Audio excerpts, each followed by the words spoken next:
Hi, this is Matt Baker, and today I'm going to explain to you the line of succession to the British throne as of February 2022. I covered this topic 4 years ago, and then again 2 years ago, but there's been several changes since then, so I thought another update was in order. Also, next month, the Queen will celebrate her Platinum Jubilee, celebrating a record-breaking 70 years on the throne. So what better time to talk about some of the more famous members of the British royal family, as well as some of the more lesser-known ones. So let's get to it.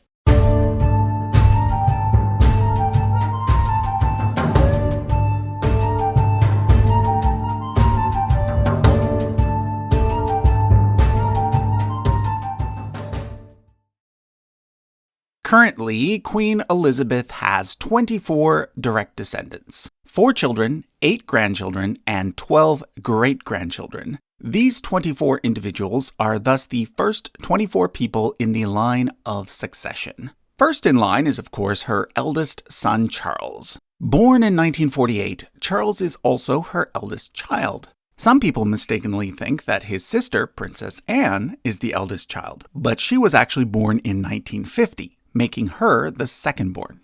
In the United Kingdom, the first in line to the throne, aka the heir apparent, is usually given the title Prince of Wales. I say usually because, to date, it has only ever been given to a male. For example, prior to becoming monarch, Queen Elizabeth was not the Princess of Wales, even though she was first in line to the throne. In other words, the title Prince of Wales is not a title that someone gets automatically. In the case of Charles, he received it at age 9, 6 years after his mother became queen. However, Prince of Wales is not the only title that Charles holds. The next two most important are the English title, Duke of Cornwall, and the Scottish title, Duke of Rothesay. These two titles were automatically given to him as soon as his mother became queen, as they are always automatically given to the person who is first in line to the throne, as long as that person is male. From 1981 to 1996, Charles was married to Diana, who was thus the Princess of Wales. Together, they had 2 children, William and Harry. But as you probably know, Diana died in a tragic car accident in 1997. Charles has since remarried to Camilla, the woman he was in love with prior to marrying Diana. Although Camilla now has the legal right to use the title Princess of Wales, she does not. Instead, she uses Duchess of Cornwall, since that is her husband's next most important title. In fact, the couple also has indicated that when Charles becomes king, she will not use the title Queen Consort. Instead, she will be known as the Princess Consort. Now, another mistaken belief out there is that Charles is ineligible to become king because he's a divorcee who married a divorcee, Camilla having been previously married to a man named Andrew Parker Bowles. This misunderstanding is based on the fact that back in 1936, King Edward VIII gave up the throne in order to marry an American divorcee named Wallis Simpson. But times were different back then. In the 1930s, the Church of England, of which the British monarch is the head, did not permit divorced people to remarry. But in 2002, that prohibition was dropped. Charles and Camilla married in 2005, 3 years after the change. So there's nothing stopping Charles from becoming king. A related rumor is that the Queen has simply declared that she will skip Charles and automatically pass the throne to William. This is simply not true. Whether people like it or not, the fact is, when Queen Elizabeth dies, Charles, so long as he survives his mom, will become king. At that point, he will become Charles III or possibly George VII, as monarchs can actually choose their regnal name. Okay, moving on. The United Kingdom follows a hereditary system known as primogeniture, which means that the throne always passes from firstborn to firstborn, not from sibling to sibling. So after Charles, the next person in line is not one of his younger siblings, but rather his oldest son, William. prior to his marriage, William was known simply as Prince William of Wales. However, when he married Kate Middleton, he was given a dukedom, as is the custom. So nowadays he is best known as the Duke of Cambridge, and his wife as Catherine, the Duchess of Cambridge. Now, I should point out that in most cases, these dukedoms are simply ceremonial titles. Originally, a duke would have been in charge of a territory known as a duchy, but there is no Duchy of Cambridge. So basically, the title Duke of Cambridge is just a title. There are, however, two exceptions to this. Earlier, I mentioned that Charles is the Duke of Cornwall. Well, there is in fact a Duchy of Cornwall, spread out over England, and that duchy exists in order to provide income to the heir apparent. The other real duchy is the Duchy of Lancaster, being the lands that are held by the Queen herself, in order to provide income to the monarch. So, unofficially, the Queen, in addition to being the Queen, is also the Duke of Lancaster. I'd also like to point out that unofficially, she is also the Duke of Normandy, which is a title that goes all the way back to William the Conqueror. Although the Duchy of Normandy, which was located primarily in France, no longer exists, England does still control the islands of Jersey and Guernsey, and thus, in those two locations, the Queen is still known as the Duke of Normandy. But back to the line of succession. After William comes his three children, Prince George, Princess Charlotte, and Prince Louis. Now, I've heard several people say that this is unfair, and that Prince Harry should come directly after William. However, what those people forget is that if the succession rules were to be changed to give siblings priority over children, then the throne would have to pass to Charles's siblings first, before both William and Harry. Thus, in that scenario, Harry would still be number 6. Now, at this point, I do want to point out a change in the succession rules that was made back in the year 2013. Prior to this date, the UK followed what's called male preference primogeniture, which means that sons were given priority over daughters. So, under this system, Louis would have come before his older sister Charlotte. But since 2013, the UK follows absolute primogeniture, which means that the line of succession now simply follows birth order. Okay, so after William and Kate's children comes Prince Harry at number 6, whose formal name is actually Prince Henry, Harry simply being a nickname. He, as you probably know, married the American actress Meghan Markle in 2018. At that time, they were given the titles Duke and Duchess of Sussex. Since then, they have had 2 children, Archie and Lilibet, who are currently numbers 7 and 8 in the line of succession.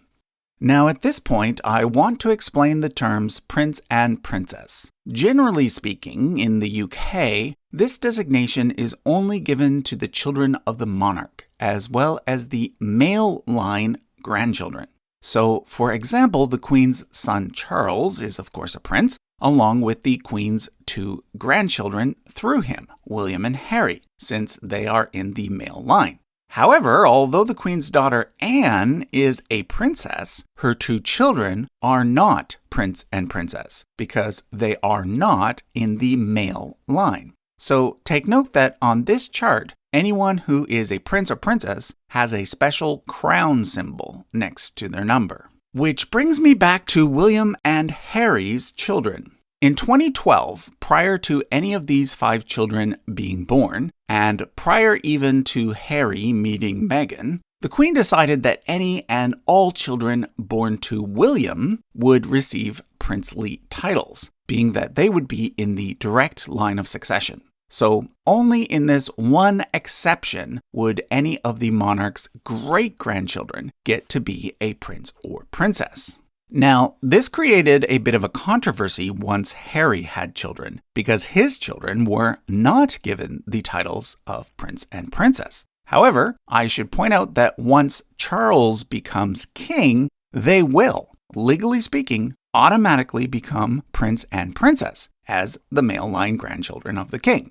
Now, Whether or not they will actually use those titles is yet to be seen, because as of right now, Harry and Meghan have stated that they wish for their children to grow up as private citizens, not as royals. This is because back in 2020, Harry and Meghan decided to step down from their royal roles, due in part to the strain that the media's racist treatment toward Meghan was having on their mental health. Meghan is mixed race, having a black mother and a white father. However, a lot of people have misunderstood what Harry and Meghan's so-called departure from the royal family actually means. For one thing, it does not mean that Harry or his children have been removed from the line of succession. They are, in fact, still numbers 6, 7, and 8.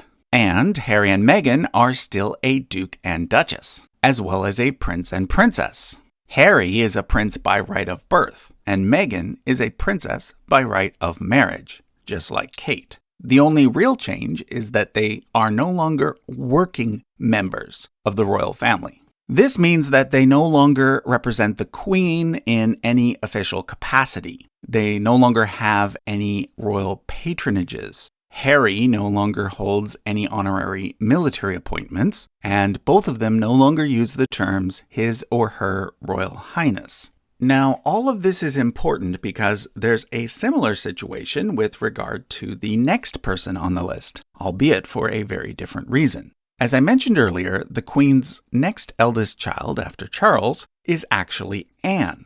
However, because Anne was born back when male preference primogeniture was still in effect, and because the 2013 change was not retroactive, she is placed in the line of succession after her two younger brothers and their descendants. This means that the next person is actually Prince Andrew at number 9. Now here's the thing. Prince Andrew was, for many years, close friends with the convicted child sex trafficker Jeffrey Epstein. And Andrew is currently facing his own trial for allegedly raping one of Epstein's underage victims. Because of the trial, the Queen recently removed all of Andrew's royal patronages and military titles, as well as his right to use the phrase His Royal Highness. However, no person, even if convicted of a crime and sent to prison, is ever removed from the line of succession. A person can only be removed by dying, or by Parliament passing a special law, or by becoming the monarch and then abdicating. So Andrew still sits at number 9. He also still holds the title Duke of York, which traditionally is given to the second-born son of the monarch. Now, Andrew has 2 daughters with his former wife, Sarah Ferguson. So the next person in line is his eldest daughter, Princess Beatrice. Note that she's a princess because she's a male line grandchild. Beatrice married Italian noble Edoardo Mozzi in 2020, and just last year they had their first child, a daughter named Sienna, who now sits at number 11. Beatrice also has a stepson named Christopher, who is Edoardo's son from a previous relationship. That child, nor Edoardo himself, are in the line of succession, as spouses and stepchildren are never included. To be in the line of succession, you have to be either a descendant of the current monarch or the descendant of a previous monarch. Okay, Beatrice's sister Eugenie comes next at number 12. Eugenie is married to Jack Brooksbank, and they have a son named August, who is number 13. Then comes the Queen's third son, Prince Edward, who is married to Sophie. Currently, they hold the titles Earl and Countess of Wessex. Note that in the UK, an Earl is the same rank as a Count. And since there is no female equivalent of an Earl's wife is called a Countess. So why is Edward an Earl instead of a Duke? Well, this is because he is waiting to receive the title of Duke of Edinburgh, which was previously held by his father, Prince Philip. And speaking of Prince Philip, I should probably mention a few things about him. He, of course, died just last year, just 2 months before he would have turned 100. I've sometimes been asked why he was called a prince instead of a king. To explain, let's go back 1 generation to Queen Elizabeth's parents, King George VI, and Queen Elizabeth, the Queen Mother. In the UK, whenever the reigning monarch is a male, he is called a king, and his wife is called a queen. However, please note that there are two different types of queens. A queen who is married to a king is simply a queen consort. Queen Elizabeth II is a different type of queen. Because her father did not have any sons, she became the reigning monarch after his death. She is thus a queen regnant, meaning she's the one who holds the position of monarch, not her husband. In the UK, whenever there's a queen regnant, her husband is called a prince rather than a king. Please also note that a queen regnant is different from a queen regent. A queen regent is simply a temporary position, one in which a mother serves on behalf of an underaged monarch. Queen Elizabeth is not a queen regent. She's a queen regnant, and only queen regnants are numbered. The current queen is Elizabeth II because this person was Queen Elizabeth I. Her mother, although she was also named Elizabeth, does not count because she was merely a consort, not a reigning monarch. But back to Prince Philip. In addition to being Prince Consort, he was also given the title Duke of Edinburgh. During his lifetime, he expressed his wish that this title would eventually go to his third son, Edward. But even though Philip has now passed away, the title cannot go to Edward yet. In the UK, titles automatically pass to the eldest son. Therefore, technically, the current Duke of Edinburgh is Prince Charles. However, when Charles becomes king, he will no longer be able to hold any lesser titles. When this happens, the title will become extinct. At this point, he will then be able to bestow the title anew on his brother Edward. As Edward is unlikely to ever become king, the title Duke of Edinburgh will probably stay in his branch of the family in the future, with Edward's son James eventually inheriting the title someday. Note that James, who is number 15, as well as his sister Louise, who is number 16, do not have the prince and princess symbols, even though they are male line grandchildren. Legally, they do have the right to be prince and princess. However, their parents have chosen to raise them without these titles, in order to lessen the pressure on them. Note that they also both use the surname Mountbatten-Windsor. Generally speaking, the senior members of the royal family do not use surnames, but the junior members of the royal family use Mountbatten-Windsor. Mountbatten is the name of Prince Philip's family, and Windsor, of course, is the name of the current royal house. Some people have wondered whether the name of the royal house will change from Windsor to Mountbatten after Queen Elizabeth dies. Although this would indeed be what usually would happen, in this case it will most likely not happen, as Queen Elizabeth has clearly stated her wish that the royal house name remain Windsor in perpetuity. Okay, next up is the Queen's only daughter, Princess Anne. Like I said earlier, she's actually older than both Andrew and Edward, but because she was born under the earlier male preference system, she and her descendants come after them and their descendants. Anne holds the special title of Princess Royal. Traditionally, this title is given to the eldest daughter of a monarch. So if a monarch has several daughters, there will only ever be one Princess Royal. The next person to hold the title will likely be Princess Charlotte. However, this will only happen after the death of Princess Anne and after her father William becomes king. Anyway, Anne was previously married to Mark Phillips, with whom she had 2 children, Peter and Zara. However, she is currently married to retired Navy officer Timothy Lawrence. Like I mentioned earlier, Peter and Zara are not a prince and princess because they are female line grandchildren of the Queen, but they are still in the line of succession. Peter currently sits at 18, with his 2 young daughters at 19 and 20. Zara is therefore now at 21, with her 3 children at 22, 23, and 24. Zara, along with both her mother and father, have all competed in the Olympic Games in the equestrian sports, and she is currently married to a former rugby player, Mike Tyndall. So that takes care of the first 24 people in the line of succession, all direct descendants of the current monarch, Queen Elizabeth. The next 6 people are all descendants of the Queen's younger sister, Margaret, who passed away back in 2002. Margaret is often confused with Anne, but please note that Anne is the Queen's daughter, and Margaret was the Queen's sister. So coming in at number 25 is Margaret's son David, who inherited his father's title, Count of Snowdon. He is followed by his 2 children, Charles and Margarita. Next comes his sister, Lady Sarah Chatto, and her 2 sons, Samuel and Arthur. That takes care of all the living descendants of King George VI.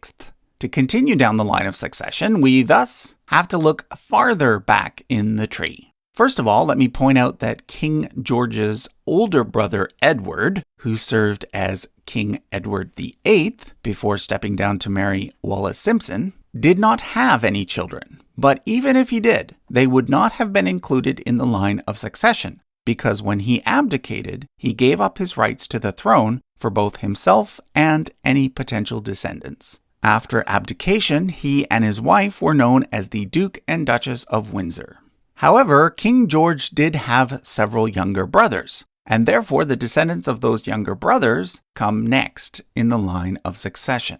We start with the descendants of Prince Harry, Duke of Gloucester. His eldest son William died in a plane crash, and therefore it was his second son, Prince Richard, who ended up inheriting his titles. Richard, a first cousin to Queen Elizabeth, is therefore next in the line of succession, after all the descendants of the Queen and the Queen's sister. He currently sits at number 31. Interestingly, though, he is actually the most senior agnatic member of the House of Windsor. Agnatic means coming from a strictly male-only line. I won't go through all of his children and grandchildren, but basically they make up numbers 32 through 40. Next comes the descendants of King George's younger brother George, who was Duke of Kent. Now, wait a second, you might say. How can a George have a brother who is also named George? Well, remember how I mentioned earlier that a monarch can actually choose their regnal name? Well, before he became king, George VI was actually known as Albert. His younger brother George, who is thought to have been bisexual, died in a military plane crash during World War II. The current Duke of Kent is therefore his eldest son, Prince Edward, who is currently number 41 in the line of succession. Edward's children and grandchildren therefore come in at numbers 42 through 51. Included here is the fashion model Lady Amelia Windsor at number 43. Her older brother Edward is the most senior person to be excluded from the line of succession because he chose to become a Catholic. Yes, Catholics are still prohibited from inheriting the throne. Nowadays, a royal can marry a Catholic without losing their rights, but they themselves cannot be a Catholic. In fact, they can't be anything other than a Protestant. So, no Jews, Hindus, or Buddhists either. Anyway, next comes Edward's younger brother, Prince Michael of Kent, and his descendants, as well as their sister, Princess Alexandra, and her descendants. This takes us all the way down to number 63. Note that these 4 individuals all hold the rank of prince or princess, but their descendants do not. This is because the 4 of them are all male line grandchildren of a former monarch. Because of this, they do still perform royal duties from time to time. King George VI did have a 4th brother named John, but unfortunately, John had epilepsy and died at age 13. There was, however, one more sibling, a sister named Mary. She was the person who held the title of Princess Royal before Princess Anne. Her descendants, through her 2 sons, are at positions 64 through 94. We've now covered every living descendant of King George V. But the line of succession does not end there. If we want to continue, we would next look at the descendants of his siblings, and then the descendants of the previous monarch's siblings, and so forth. Doing this, we would find that the King of Norway actually sits somewhere in the 100s in the line of succession to the British throne. And eventually, we would find the King of Spain and the King of Sweden as well. Being that most people with British descent can somehow trace a line back to some medieval English king, does this mean that pretty much every Protestant in the English-speaking world fits somewhere in the line of succession? Well, no. The line of succession does not go on forever. Because of certain laws passed a long time ago by the Parliament, in order to be included in the line of succession, you have to be a Protestant descendant of this person here, Sophia of the Palatinate. This is why the Jacobite line, which is technically more senior, does not currently hold the throne. If you want to learn more about that, we've got a video about it, which I'll link to in the description. Okay, one last thing. What would happen if Prince Charles were to die before his mother? Would the throne then pass to Prince Andrew? Absolutely not. The order of the numbers on this chart always stays the same. If someone dies, everybody below them simply goes up one position. And if someone has a new baby, everyone below them simply goes down one position. So, for example, if Harry and Meghan were to have another child, that child would be placed at number 9, and Prince Andrew would fall to number 10, Beatrice to number 11, and so forth. If it so happens that a child inherits the throne, that child will simply be assigned a regent to take care of matters before the child becomes of age. Okay, so that was a look at the current line of succession to the British throne. If you're interested in royal history, I'd suggest you take a look at the posters available at usefulcharts.com. Not only do we have one that covers Western Europe, but we also have ones for Eastern Europe and Asia as well. Thanks for watching.